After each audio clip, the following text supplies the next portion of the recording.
श्री कृष्णाय नमः। श्री गोपी जन वल्लभाय नमः। सूरदास जी की वार्ता प्रसंग 6। ता पाछे श्री गोसाई जी आप तो श्रीनाथ जी द्वार पधारे। सो सूरदास जी ने हु श्रीनाथ जी द्वार जायवे को विचार कियो। तब श्री गिरधर जी आदि सब बालकन ने कहो जो सूरदास जी 2 दिन श्री नवनीत प्रिय जी को और हु कीर्तन सुनावो, पाछे तुम जइयो। तब सूरदास जी श्री गोकुल में रहे।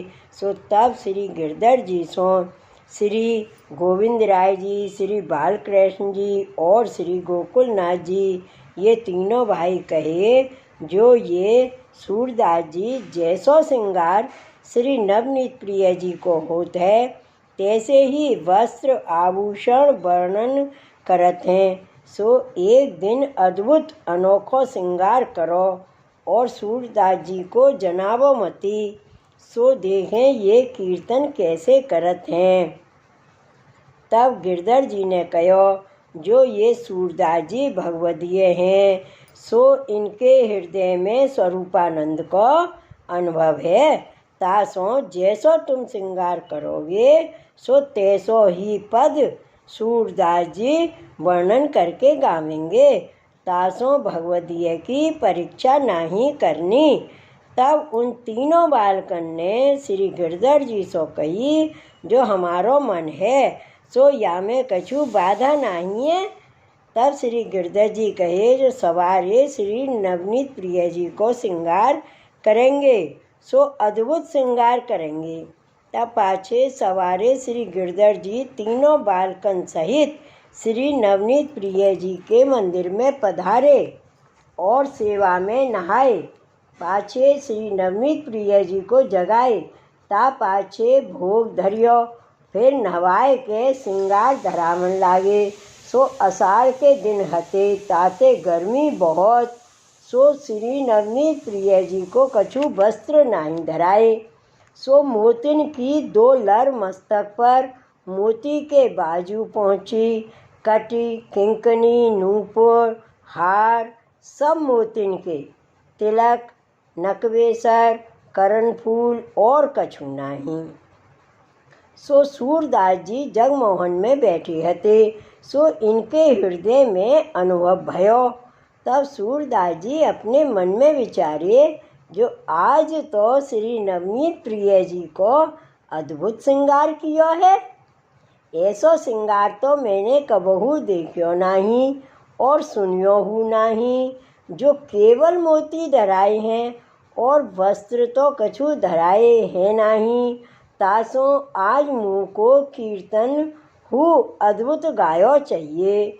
सो जब श्रृंगार के दर्शन खुले तब श्री गिरधर जी ने सूरदास जी को बुलाए और कहो जो सूरदास जी दर्शन करो और कीर्तन गाओ।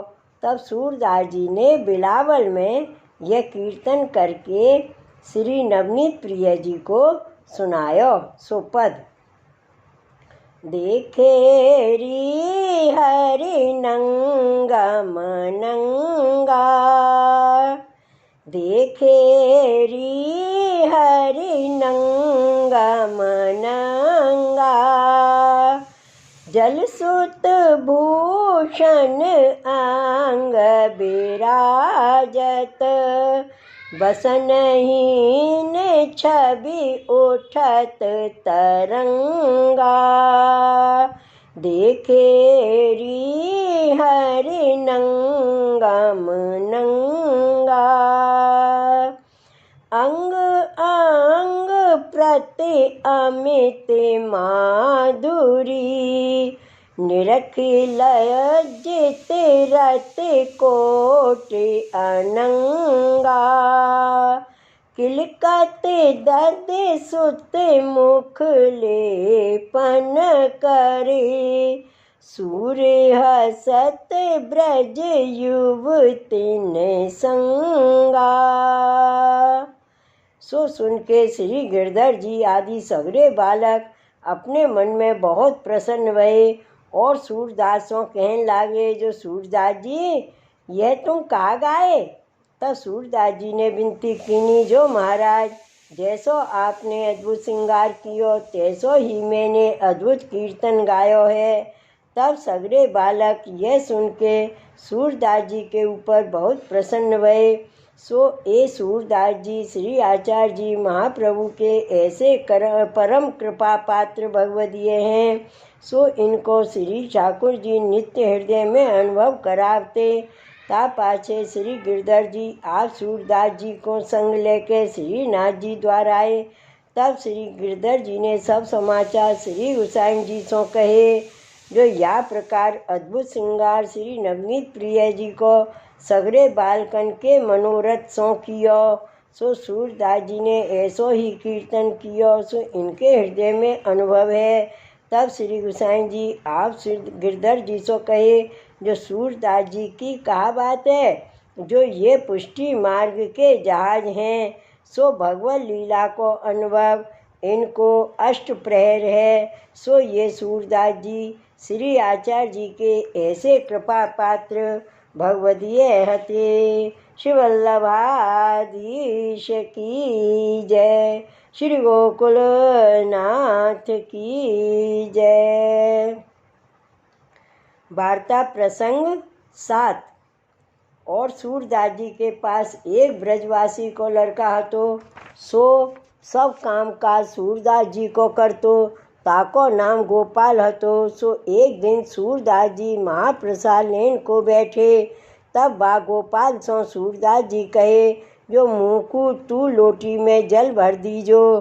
तब गोपाल ब्रजवासी ने कहो, जो तुम महाप्रसाद लेन को बैठो, जो मैं जल भर देंगो। सो यह कह के गोपाल तो गोबर लेवे को गयो। सो तहाँ 2-4 वैष्णव हते। सो 300 बात करन लाग्यो। तब सूरदास को जल देनो भूल गयो।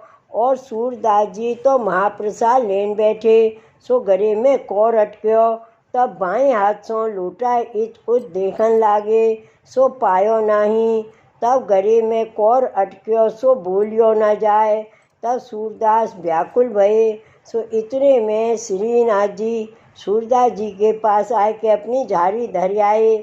तब सूरदास जी ने झाड़ी में ते जल पियो। तब गोपाल ब्रजवासी को सुधि आई, जो सूरदास जी को मैं जल नहीं भर आयो हूँ। सो दौड़ियो आयो। इतने में सूरदास महाप्रसाद लेके आए। तब गोपाल ब्रजवासी ने आके सूरदास को कहो, जो सूरदास जी तुम महाप्रसाद ले उठे, सो तुमने जल कहाँ ते पियो। जो मैं तो गोबर लेन गयो हतो। सो वैष्णव के संग बात करत में भूल गयो। तासो अब मैं दौड़ियो आयो हूँ। तब सूरदास ने ब्रजवासी सो कहो, जो तेने गोपाल नाम काहे को धरायो। जो गोपाल तो एक श्रीनाथ जी हैं। तासो आज मेरी रक्षा करी। नातर गरे में ऐसो कौर अटक्यो हतो। सो जल बिना बोल निकसे नहीं। तब मैं व्याकुल भयो। तब हाथ में जल की झाड़ी आई। सो मैं जलपान कियो। तासो मैंने जानियो, जो तेने धरियो होइगो। और अब तू कहते जो मैं नाही हतो। सो ताते मंदिर वारो गोपाल होइगो। जो देखी तो झाड़ी कैसी है। तब गोपाल ब्रजवासी जहाँ सूरदास जी महाप्रसाद लिए हते, तहाँ आके देखे तो सोने की झाड़ी है। सो उठाए के गोपाल सूरदास जी के पास आए, कहो, जो ये झाड़ी तो मंदिर की है। सो तब सूरदास ने वाह गोपाल ब्रजवासी सो कहो, जो तेने बहुत बुरा काम कियो। जो ठाकुर जी को इतना श्रम करवायो। जो मेरे लिए झाड़ी लेके श्री ठाकुर जी को आनो परियो। सो या प्रकार सूरदास जी ने गोपाल दास सो कहो, जो ये झाड़ी तू जतन सो राखियो। और जब श्री गोसाई जी आप पौड़ के उठे, तब उनको सौंपी आइयो। तब गोपाल दास ने झाड़ी लेके श्री गोसाई जी के पास आए, दंडवत कर आगे राखी। तब श्री गोसाई जी आप कहे, ये झाड़ी तेरे पास कैसे आई। ये झाड़ी तो श्री गोवर्धन धर की है। तब गोपाल दास ने श्री गोसाई जी से विनती की, जो महाराज ये अपराध मुझसों परियो है। पाछे सब बात कही। तब यह बात सुन के श्री गोसाई जी आप तत्काल स्नान करके झारी को मंगवाए, दूसरा वस्त्र लपेट के मंदिर में बेगी ही झारी लेके पधारे। पाछे श्री गोवर्धन धर को जलपान कराए के कहे, जो आज तो सूरदास की बड़ी रक्षा कीनी, सो तुम बिन कौन वैष्णव की रक्षा करे। तब श्रीनाथ जी ने कही, जो सूरदास के गले में कौर अटक्यो, सो व्याकुल भये, तासों झारी धरियायो। भाव प्रकाश सो काहे ते, सो सूरदास व्याकुल भये, सो मैं ही व्याकुल भयो, जो भगवदीय हूँ है सो मेरो स्वरूप है। ता पाछे उत्थापन के किवाड़ खोले, सो सूरदास जी आए के उत्थापन के दर्शन किए। सो उत्थापन समय को भोग श्री गोसाई जी श्रीनाथ जी को धर सूरदास के पास आए के कहे, जो आज गोपाल ने त्यारे ऊपर बड़ी कृपा करी है। तब सूरदास जी ने कहो, जो महाराज यह सब आपकी कृपा है, ना ही तो श्रीनाथ जी मूसरी के पतितन को कहा जाने, जो सब श्री आचार्य जी की कहानी ते अंगीकार करत हैं। तब श्री गोसाई जी आप कहे, जो तुम बड़े भगवदीय हो, जो भगवदीय बिना ऐसी दैन्यता कहाँ मिले। सो सूरदास जी श्री आचार्य जी के ऐसे कृपा पात्र भगवदीय हते। श्री वल्लभाधीश की जय, श्री गोकुलनाथ की जय। जय जय श्री गोकुलेश, जय जय श्री गोकुलेश।